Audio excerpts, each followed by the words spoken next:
Bonjour et bienvenue à tous et à toutes. Je présente pour ceux qui ne me connaissent pas encore, je suis Michel de la chaîne Sacré Mimi. En général, c'est Bibi pour tout le monde. Aujourd'hui, je porte le pull Yum de Isabelle Kramer que j'ai réalisé en lace et en kitsi. Donc j'ai tricoté les deux bras en même temps.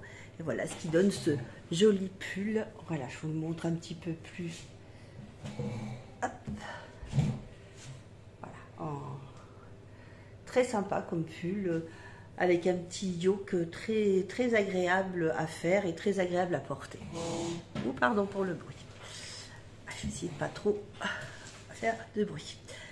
Voilà, donc écoutez, on va passer dans le vif du sujet.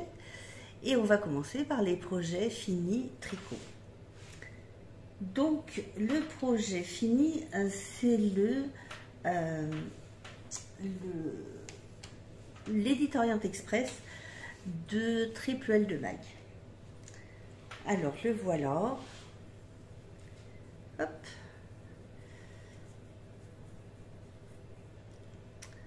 Voilà donc ce petit gilet très simple à faire, avec une jolie dentelle juste sur les deux devants. Voilà, je vous la montre un peu plus en détail. Voilà, très sympa, très simple à faire. Un petit peu de concentration évidemment, parce que bah voilà, hein, c'est de la dentelle, mais voilà, très facile à réaliser. Donc ben, on a nos manches montées comme ceci, qui se terminent par un joli point de côte assez original. Vous voyez qu'il y a des petits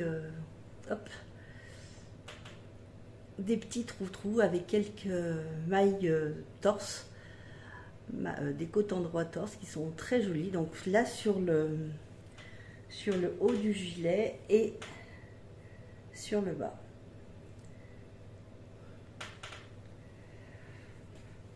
Voilà, bah écoutez, une construction assez simple, hein,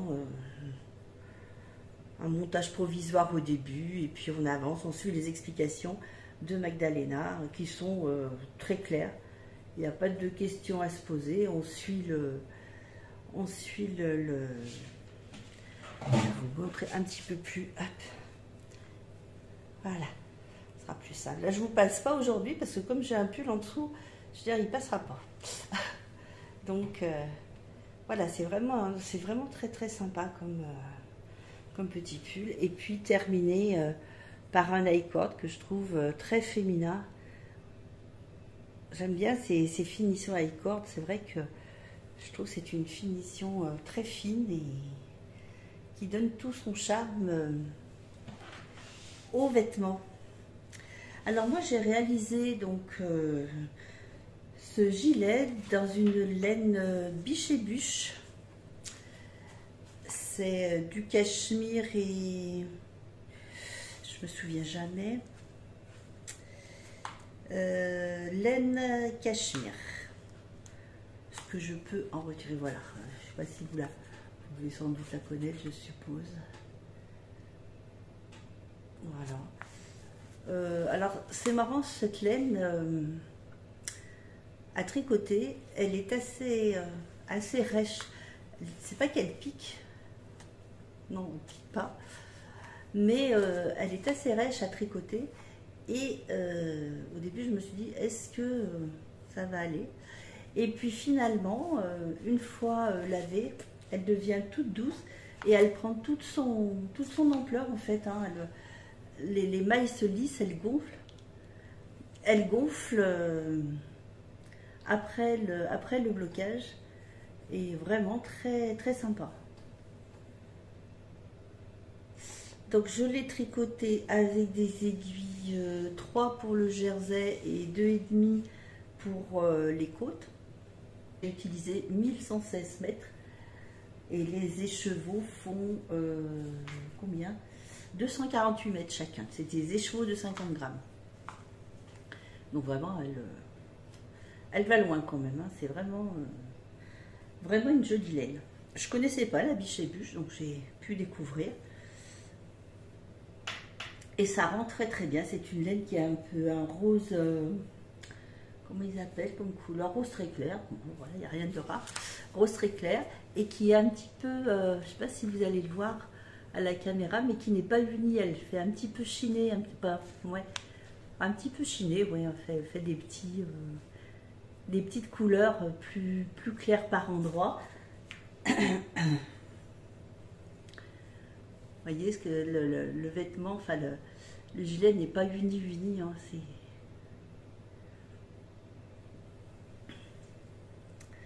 Voilà donc pour ce qui est de ce joli gilet. Alors je ne l'ai pas encore porté, parce que alors c'est vrai que j'hésitais, je me suis dit est-ce que je le porte en veste ou si je fais... si je le raccorde devant pour le porter en pull. Et puis bon, j'en discutais avec mes copines du tricoté et elle verrait bien gros bouton ici, juste en haut pour le maintenir un peu. Oui, j'ai dit pourquoi pas, alors je vais peut-être essayer de mettre un petit bouton et puis juste pour le haut, parce que j'ai pas voulu faire les boutonnières. Magdalena précise de faire les boutonnières sur la partie droite, mais moi j'ai pas eu envie de faire de boutonnière parce que je savais que je voudrais pas le, enfin je veux pas le porter, soit je le porte en pull. À ce moment-là, j'aurais dû réfléchir et faire carrément en rond, mais bon, c'est pas grave. Et soit je le porte ouvert. Je pense que je vais plutôt, comme il est assez léger, ça va être plutôt un gilet printemps. Je pense que je le porterai plutôt plus ouvert qu'autrement. Mais voilà. Donc voilà pour ce qui est de ce petit gilet qui est très sympathique. Donc voilà un premier projet terminé. Donc j'ai pas énormément tricoté, je trouve. Enfin, j'ai trouvé que par contre le gilet, j'ai mis du temps à le faire. Hein. Je sais plus combien de temps, mais je sais que j'ai mis un bon moment parce que je trouvais qu'il était long à faire. Et est-ce que j'étais moins assidue que d'habitude? Peut-être aussi. Bref, deuxième projet terminé. Donc j'ai refait des chaussettes pour mon mari, qui depuis que je lui en ai fait pour Noël, il était ravi et il aime bien ses chaussettes. Donc voilà. Voilà, alors tout en jersey évidemment. Avec des côtes classiques sur le haut. Alors c'est une laine, hop, qui est là. C'est une laine que j'ai prise chez Bergère de France. Vous savez, en début d'année, ils font souvent 10 pelotes achetées, 10 pelotes gratuites. Donc j'en ai profité. Et donc c'est cette laine, c'est marrant, comme elle est en pelote et ce qu'elle rend en rayure. C'est assez drôle. Donc c'est de la Bergère de France et de la Goumi 50 multi-bleu. Et c'est à 75% laine et 25% polyamide. Donc bah voilà, très sympa ces petites chaussettes. Donc bah, il aime bien. Alors moi, comme d'habitude, vous le savez maintenant, je commence toujours mes chaussettes par la pointe. C'est une pratique que j'aime bien. La pointe. Je fais maintenant chose que je ne faisais pas avant, des talons avec gousset et talons renforcés. Donc je trouve que ouais, c'est vrai, elles passent mieux et puis je trouve c'est joli. Donc là j'ai fait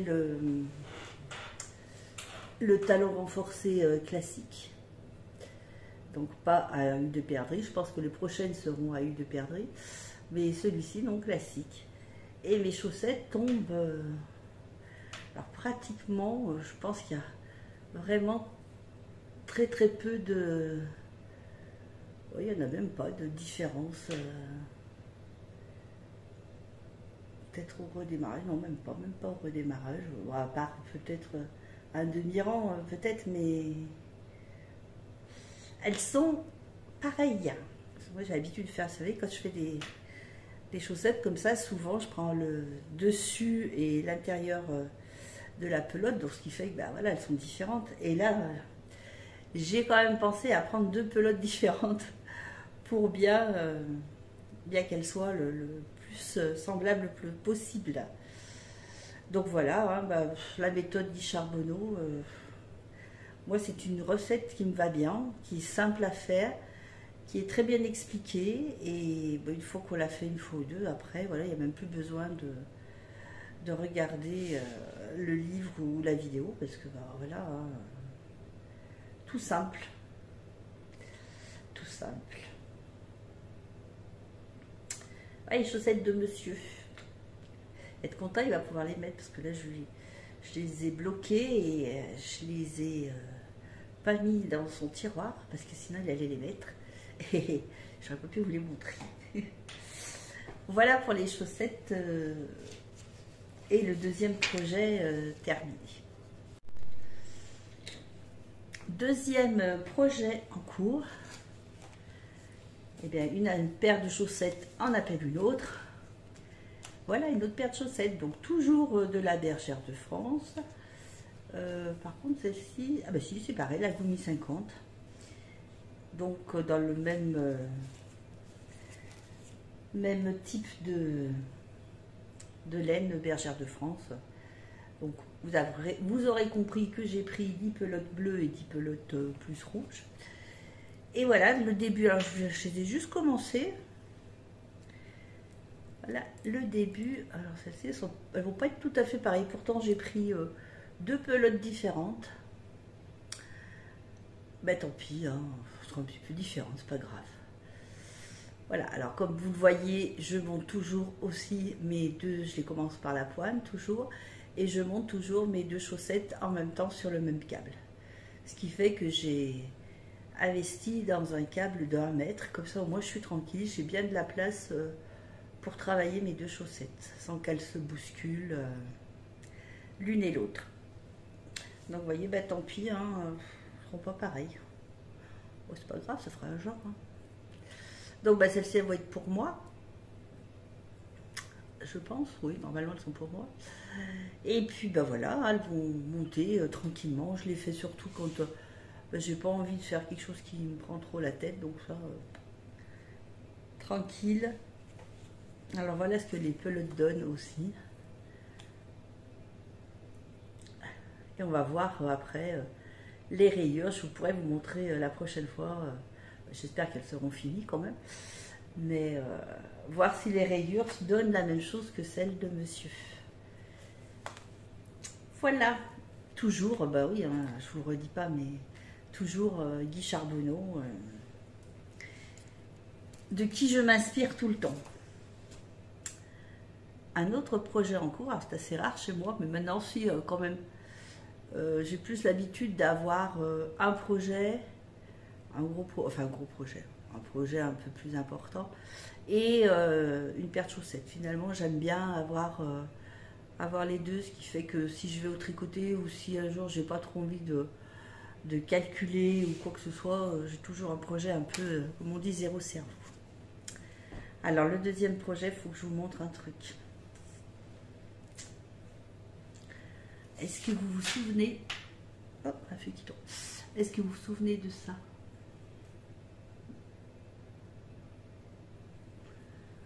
Pour celles qui me suivent depuis quelque temps, peut-être que vous reconnaîtrez.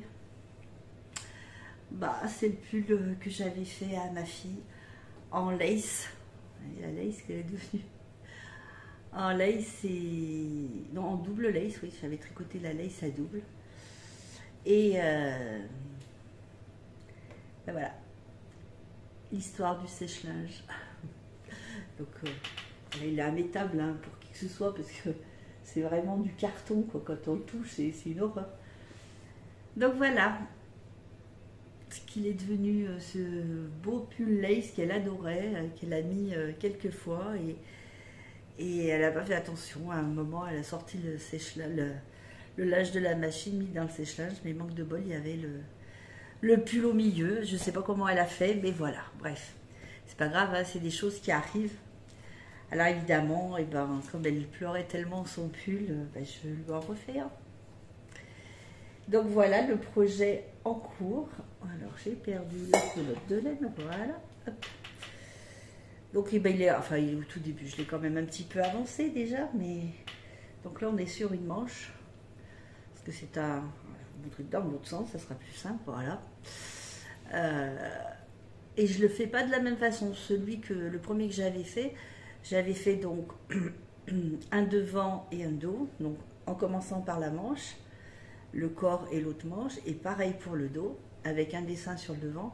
Et celui-ci, je me suis dit, je vais faire la manche en entier, comme ça j'aurai encore moins de couture. J'aurai juste les coutures du dessous de bras et du corps en fait. Donc ça m'évitera les coutures. Alors je vais essayer de vous le montrer. Donc là j'ai fait ma première manche. Hop, c'est pas évident. Voilà. Donc c'est un peu le même principe que celui qui est là à côté, rétrécir. Le Pénélope 2, puisque je l'avais recommencé plusieurs fois d'ailleurs. Donc avec deux petites torsades, du point de riz, une autre petite torsade, et puis bah, du jersey, enfin mes torsades entourées de deux mailles jersey en vert. Et voilà. Donc je l'ai commencé par un montage provisoire, parce que comme ça, ce que j'avais pas fait sur l'autre d'ailleurs, comme ça je pourrais faire mes côtes et elles seront souples, la finition sera souple. Alors que l'autre, bah, comme j'avais commencé directement par les côtes, elles étaient un peu plus serrées. Donc c'était moins agréable quand elle voulait remonter ses manches, c'était un petit peu moins agréable. Donc ce coup-ci j'y ai pensé, j'ai fait un petit montage provisoire. Donc ma première manche, et puis là, je ne pourrais pas vous le déplier complètement parce que mes aiguilles seront trop petites. Et là on a bah, le devant et le dos. Non, comme ça sera plus simple, voilà. On a le devant et le dos qui sont montés, donc ça me fait 300, non, qu'est-ce que je dis, 400 et quelques mailles en ce moment. Bon, c'est pas grave, hein. Ça va, ça se tricote bien quand même, hein. C'est assez facile. Mais j'ai bien aimé le motif. Alors donc, eh ben, comme l'autre, c'est un motif qui va partir du bras, passer là et revenir sur l'autre bras, donc en ligne droite en fait. Hein. En ligne droite. J'espère que j'aurai pas à le redéfaire et à le refaire autant de fois que j'ai fait enfin le premier. Donc celui-ci s'appelle le Pénélope 2 bis. Très recherché hein, comme nom, mais voilà. Donc je le tricote en 3 et je ferai les côtes en 2,5, 2,5, je verrai 2,25. Je verrai ce que ça donne pour les côtes, suivant ce qu'elles ont besoin aussi d'être resserrées. Donc je tricote ce pull avec toujours la bergère de France. C'est de la Merino 2,5 et le coloris c'est écru bébé. J'espère que cette fois vous verrez l'écriture à l'endroit parce que j'ai changé. J'espère que ça ne s'est pas redéfait parce que j'avais changé le miroir. J'avais enlevé le miroir dans les paramètres et j'espère que ça ne s'est pas remis. Autrement, ben, je vous le dis, hein, bergère, Merino, bergère de France, Merino 2,5 et c'est écru bébé. Voilà. Ben, je ne sais pas quand est-ce que je vais l'avoir fini parce que il y a quand même de la longueur à faire, tout le devant et toujours ce petit point en haut. Mais bon, j'espère que je l'aurai fini. Là, je l'ai commencé il y a... Quand est-ce que j'ai commencé? Je ne me rappelle plus. Il doit y avoir une semaine, un peu plus d'une semaine. Ouais, peut-être un peu plus d'une semaine à peu près. Donc j'aimerais bien l'avoir terminé, allez, mi-mars. Ça serait bien. Mais bon, faut que je travaille dessus, hein. Il ne va pas se faire tout seul, hein, de toute façon. Petites choses, alors ça vous avez déjà dû les voir parce qu'il me semble que je vous en avais déjà fait voir d'autres. J'ai refait une petite tasse au crochet de Lydia Crochet Tricot dans des petits cotons que j'avais. Je pourrais même pas vous dire les marques parce que je sais plus. Voilà donc une petite tasse, celle-ci elle est destinée à quelqu'un dont je tairai le nom pour l'instant. Voilà, c'est un petit cadeau.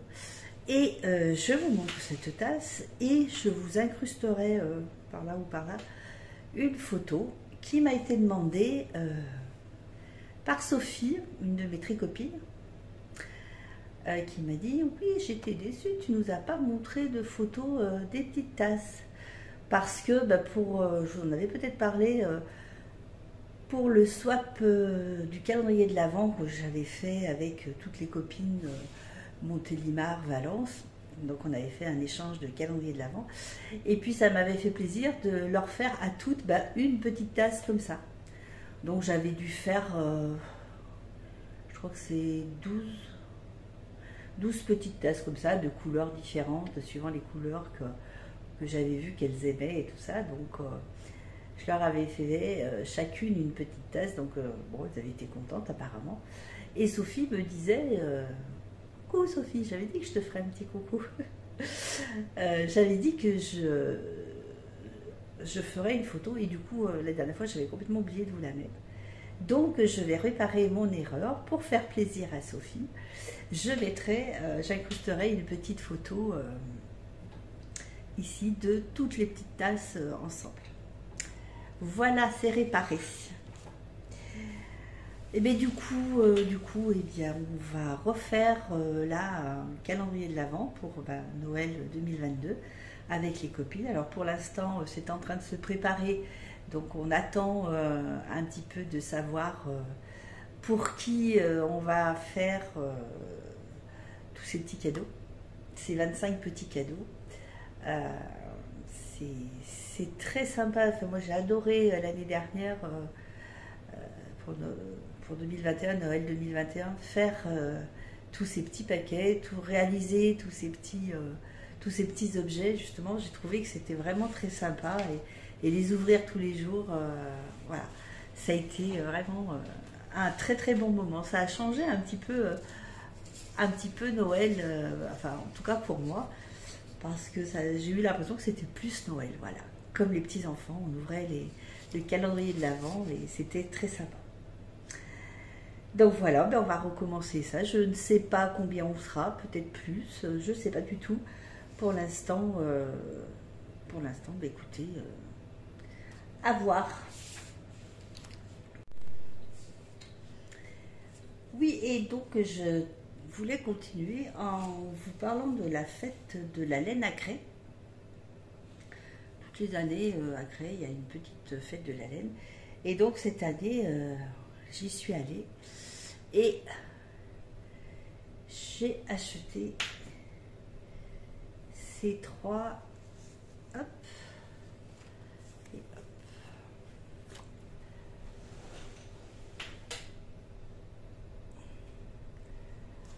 Elles sont, enfin, moi je les trouve super jolies. Et du rose bien sûr, mais bon, il y a un peu de vert, vous avez vu, hein. Je fais des efforts. Voilà, c'est de la laine à filer, donc en tresse. Et j'aimerais pouvoir la filer pour me faire un pull. Donc moi je veux filer très fin, donc il va falloir que je m'entraîne un peu déjà. Mais voilà, ça fait vraiment de très très belles couleurs. Alors cette laine, je l'ai achetée, je vais vous prendre la petite carte parce que je ne me souviendrai pas de tout.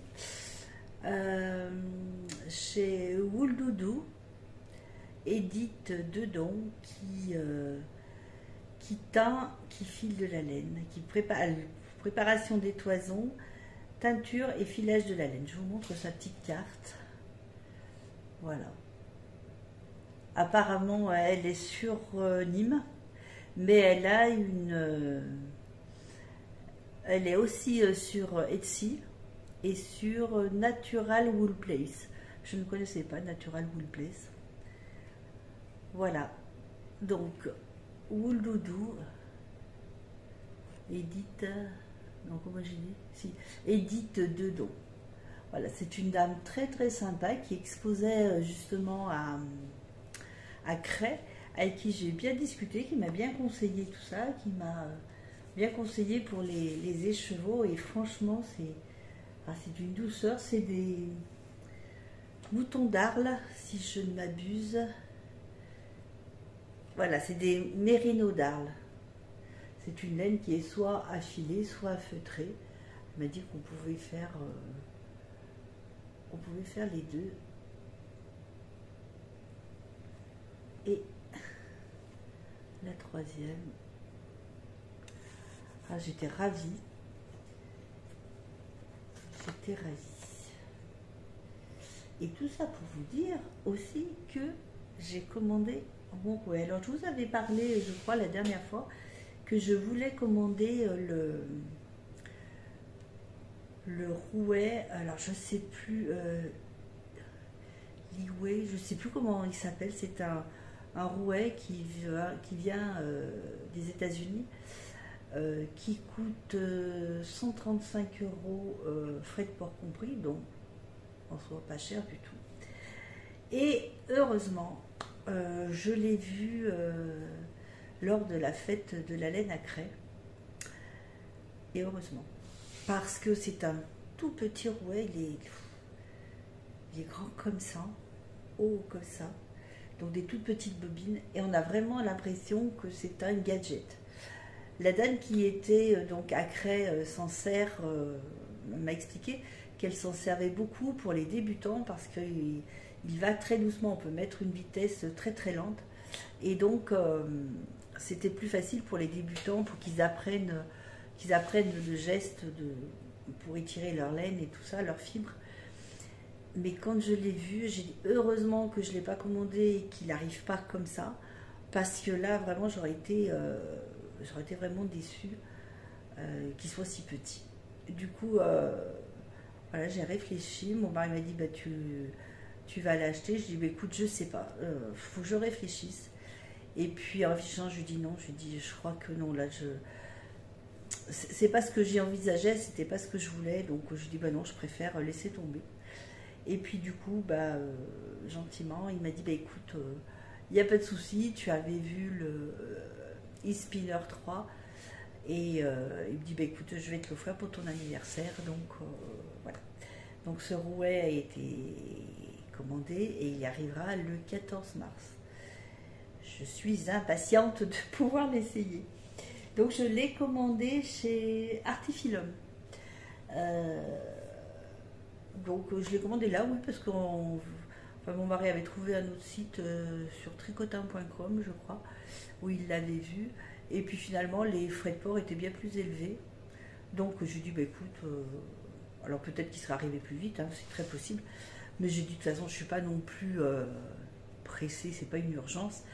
Donc écoute, voilà, on l'a acheté chez Artifilium. Donc j'attends. Donc j'essaierai de vous faire un petit déballage en direct quand il arrivera, ce qui fait que ça nous fera un petit moment ensemble, si ça vous intéresse. Et puis après, ben, le temps de me faire la main dessus, pardon, de voir un petit peu comment ça se passe, et puis après, ben voilà, je vous montrerai ce que je fais avec. Voilà tous pour tout ce qui est de la laine, pour Cray en tout cas. Et puis je suis allée donc le lendemain de Cray, j'y suis allée le samedi après-midi, le samedi 12 février, et le dimanche 13 février il y avait les puces des couturières à Lampe. Donc nous y sommes allés avec ma fille, bien sûr, parce qu'elle est le plus intéressée par les tissus, la couture, que par le tricot, bien qu'elle tricote un petit peu, mais très peu par rapport à ce qu'elle fait en couture. Donc nous y sommes allés, nous avons vu notre marchand habituel, Nicolas, qui a toujours des choses extraordinaires. Et alors chez lui, j'ai acheté un comment parce que j'ai acheté la fin d'or rouleau, tout. Le bout, et voilà. C'est de la douillette. C'est une matière là extrêmement douce, un petit peu épaisse. Et je voulais me faire comment dire, une veste d'intérieur un petit peu, pas robe de chambre parce que je veux pas que ce soit long, je veux que ce soit voilà, au-dessus du genou à peu près, et pour mettre à la maison quand il fait un peu frais, et le matin, le soir, enfin voilà. Et j'ai dit ça va être nickel. Donc pour faire cette douillette là qui est toute douce, qui est vraiment agréable, je vais faire prendre le patron de Elsa Couture. C'est un patron, alors je crois qu'il est que dans la formation. C'est le Aiko, je sais plus. Je vous mettrai en écriture s'il est que dans la formation ou s'il est en vente aussi, comme ça, je sais plus. J'ai un doute. Donc je vais essayer de me faire ça. Hop. Et donc en couture. Et puis aussi là j'ai prévu, alors ils sont commencés, enfin les patrons sont faits, j'ai plus qu'à couper les tissus et assembler. J'ai pris donc aussi la formation d'Elsa Couture d'Urban Ferry pour faire les soutiens-gorge. Parce qu'elle avait proposé donc une formation et donc j'ai acheté pour pouvoir faire des soutiens-gorge vraiment à sa taille qui aille vraiment bien. Donc je vais faire d'abord les soutiens-gorge et ensuite je ferai l'Aiko pour faire ma petite veste d'intérieur. Voilà. Et puis donc, eh bien, toujours aux puces des couturières, j'ai acheté ce joli tissu. Alors, je ne sais pas comment vous le voyez à l'envers. Voilà, à l'endroit c'est mieux. Donc je trouvais super sympa. Donc j'ai bien aimé. J'ai pas d'idée, enfin pas d'idée précise. Si quand même parce que je me suis dit que j'allais faire des intérieurs de sacs, je pense. De sacs à projet, donc je voulais en refaire quelques-uns. Donc j'ai acheté ce petit tissu, ben, c'était vraiment pas très cher, il était en 140 par 118 et il faisait 6 euros, donc rien à dire, hein, c'est une cotonnette hein, toute simple, mais j'ai trouvé le petit motif mignon. Et puis j'ai aussi acheté celui-ci, des petites kokechi qui étaient au même prix pour le même métrage. Donc je me suis dit, des fois pour faire un petit sac, ça peut être sympa. Donc voilà mes petits achats. Voilà madame, ben, je sais plus, oui je pense que je vous ai tout raconté. Oui, je vous ai tout dit, je vous ai parlé de mes achats, de ceux qui vont arriver et que j'attends avec eux. Ah, patience, Mais bon, j'ai du travail en attendant, donc il faut que je me dépêche justement. C'est pour ça que je vous disais tout à l'heure que j'aimerais terminer le pull d'Aurélie avant le 15 mars pour être tranquille et avoir juste une paire de chaussettes à tricoter devant la télé et pouvoir filer, me mettre au filage un peu plus intensément que ce que j'avais fait avec le fuseau, puisque le fuseau j'ai filé, je pense que j'ai compris le geste. J'avais vu la dernière fois lors d'un tricoté au Cause Toujours à Valence avec Alexandra, les toisons d'Ariès, si vous la suivez, elle fait des choses magnifiques et du filage, c'est splendide. Et donc, elle nous avait fait une petite démonstration et donc avec elle, j'ai pu essayer son rouet déjà, qui est le même que celui que j'ai commandé. Et donc, elle m'a bien expliqué le geste et je pense que ça devrait aller, parce que moi, je file les fins. Donc, je pense que ça devrait aller. Voilà, je vous tiens au courant dès que je l'ai. Je prie pour pouvoir le recevoir un peu plus tôt, si seulement S'ils étaient en avance, ça m'arrangerait. Mais bon, on va être patiente, hein, c'est comme ça, il faut bien attendre, il faut bien prendre le temps que les choses se fassent. Eh bien écoutez, je vais vous laisser pour aujourd'hui. Je pense que je vais revenir vous voir aux alentours 14 mars. Si je reçois mon rouet, je ferai une toute petite vidéo pour le déballer avec vous. Et puis, écoutez, si vous avez des questions, quelles qu'elles soient, si je peux y répondre, ce sera avec plaisir. Je vous fais de gros bisous, je vous dis à très bientôt. Et puis, portez-vous bien et passez une bonne journée. Au revoir.